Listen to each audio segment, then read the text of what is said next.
Hi guys, we were discussing the Rajasthan SSB JEE electrical questions. Now we will discuss the questions on the topic of transformers. First question, the condition for maximum efficiency. Straightforward question. For any machine for that matter, not just transformer, efficiency will be max when the variable losses will be equal to the constant losses in the machine. So in case of a transformer, the loss which are variable, which keeps on varying, are copper losses, and the loss which remain constant all the time irrespective of the load are the iron losses. So for transformer we can tell, when copper loss equal to iron loss, then efficiency is maximum. See, there is a doubt among students that generally by the law of we call it identity law something, if A is equal to B, then we can also say B is equal to A. That is fine. If you take the value point of view, the both values are equal, but the interpretation is different. So if you are telling copper loss is equal to iron loss, or you can also say iron loss equal to copper loss, both are the same, means value point of view. Let us say copper loss is 100 watts, iron loss is also 100 watts. Fine. So you can write 100 watts is equal to 100 watts, 100 watts is equal to 100 watts. No problem, value point of view. But the sense, the meaning has got different thing. Here I am telling that, first I am telling variable loss must equal to constant loss. Variable loss must equal to constant loss. Because see, constant loss means in the name itself is there, it is constant, it cannot vary and it cannot equal to anything else. It will remain as it is only. If I am telling iron loss is equal to 100 watts, it will remain 100 watts only. But when I am telling copper loss, it can be 10 watts also, it can be 1000 watts also. So who can adjust? Copper loss can adjust. So copper loss must be equal to iron loss, but iron loss cannot be equal to copper loss. Understood? So if you are just writing in terms of mathematical point of view, you can write iron loss equal to copper loss. But technically, meaningful way of writing is copper loss equal to iron loss. Suppose if in any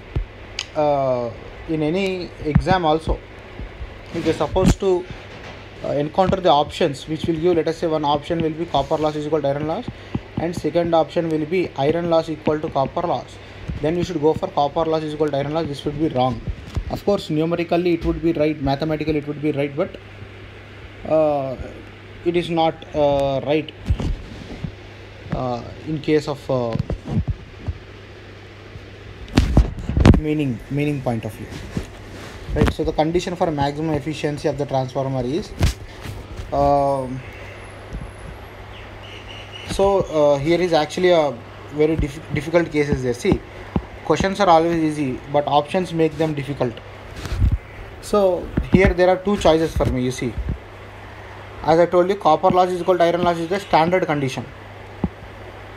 So copper losses are equal to the iron losses, and there is another possibility of the answer, that is copper losses are 0. So this is also possibility for maximum efficiency of the transformer. How can you say, sir, like that? See, let us take this normal condition only. Copper loss is equal to iron loss. Let us say iron loss is Pi. Now copper loss also equal to PCU is equal to Pi. So now I can write total losses of the transformer is equal to iron loss plus copper loss.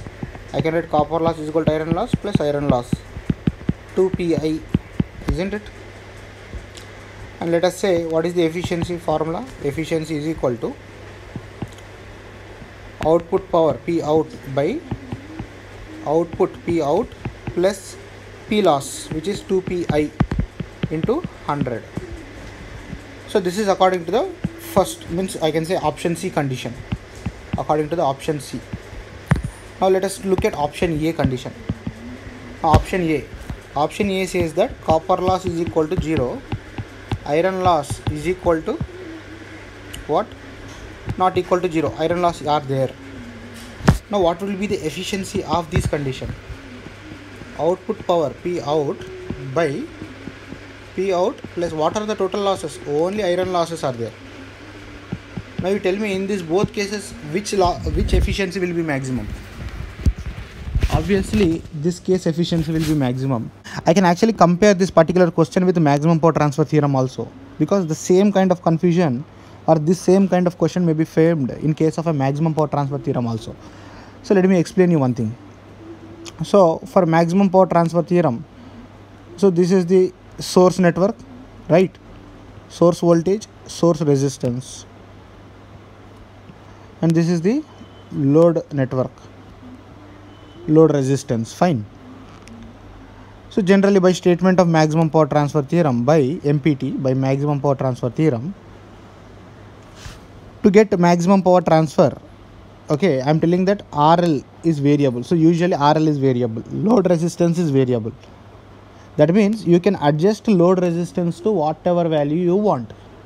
So when you are having control over load resistance, and what about source resistance? Is it controllable? No, it is not controllable. Its value is fixed. You cannot change it at any cost. You can only change the load resistance. So now when you can modify the load resistance, how much value you should prefer for RL so that maximum efficiency will be there.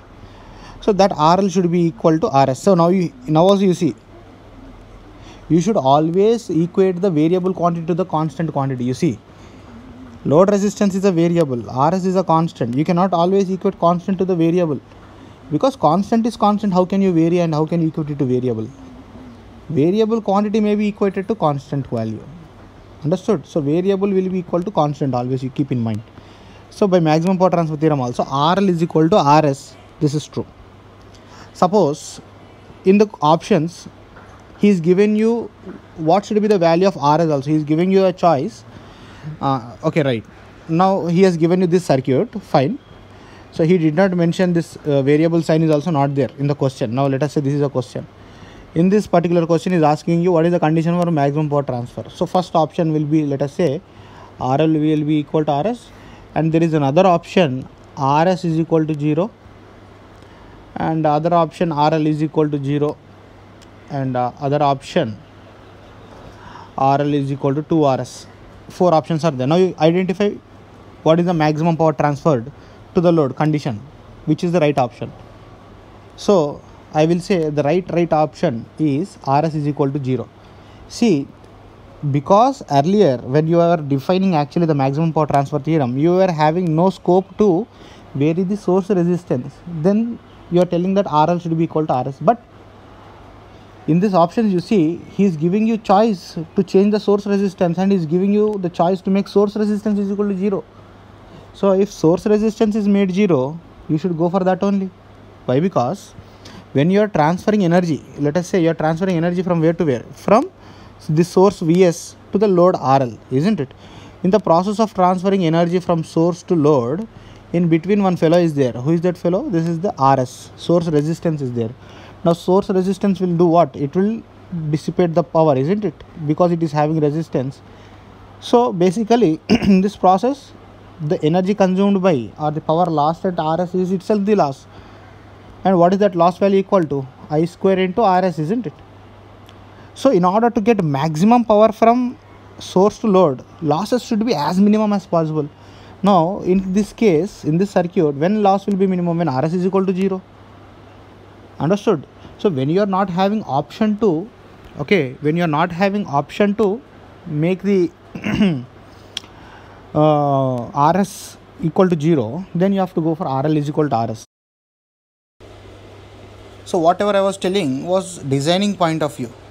But once the transformer is ready and once the transformer is available, so what should be the case? So now after you purchase a transformer, you cannot make the losses 0, isn't it? Losses will be there, you have to accept it, and how you should operate it to get maximum efficiency. So when you come with practical case, this is the answer. So but whatever the explanation I was giving you was design perspective, okay, designing perspective. So basically this thing will help you for interviews actually. But anyways, MCQ point of view, when MCQ point of view, you need not think too deep this much, but I just wanted to give a perspective that you should know the truth, like we can think in this manner also, and that is also correct. So this is the right answer anyways.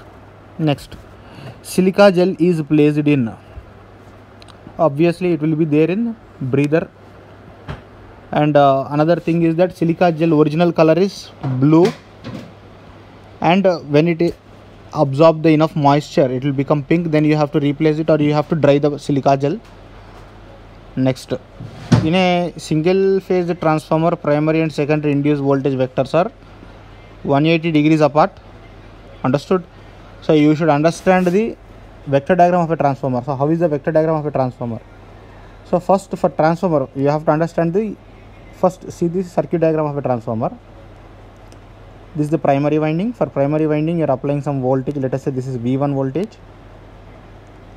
Okay, now when you are applying V1 voltage, let us say V1 voltage, this V1 voltage is applied to an inductive winding. You see this is an inductor, isn't it? Pure inductor. So in a pure inductor, current will be how? It will be lagging by 90 degrees exactly, and current will be producing, let us say, some magnetic flux. Some magnetic flux will be produced by this magnetic flux, okay, by this winding. So flux will be in line with the current. Now let us say it has produced this magnetic flux, let us say pi, and how it is lagging by 90 degrees, because in an inductor current also lags by 90 degrees, isn't it? Fine. Now this flux is of which nature? It is an alternating flux, isn't it? It is an alternating flux, time changing flux, time variant flux. So whenever a time variant flux links to a conductor, okay, whenever a time varying flux links to a conductor, what happens? EMF is induced in the conductor. So you see, this time varying flux is linking to the primary winding.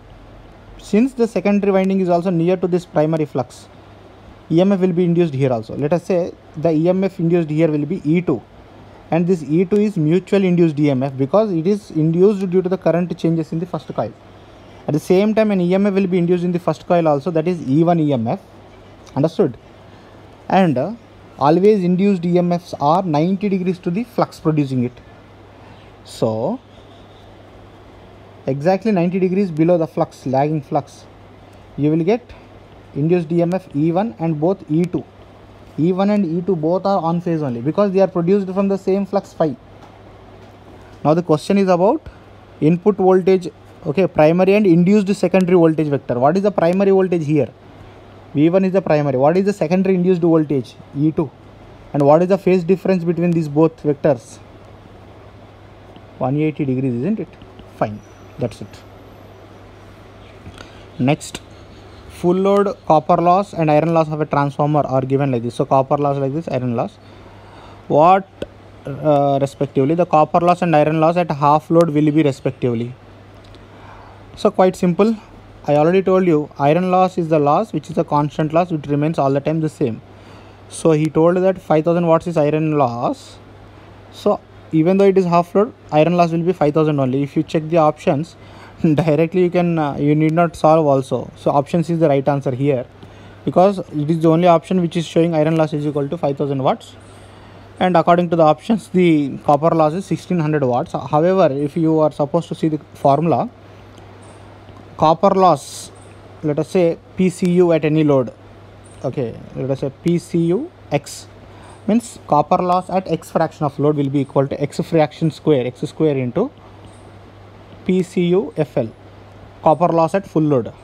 So he is telling half load, so X is equal to 1 by 2, half means how much load. So 1 by 2 whole square will be 1 by 4 into full load copper loss is given as 6400 watts. So 6400 by 4 will give you 1600 watts. Next, best suited material for the construction of transformer core is quite simple. Silicon steel material is best suitable. Fine. So we are done with the transformers. In the next video we will see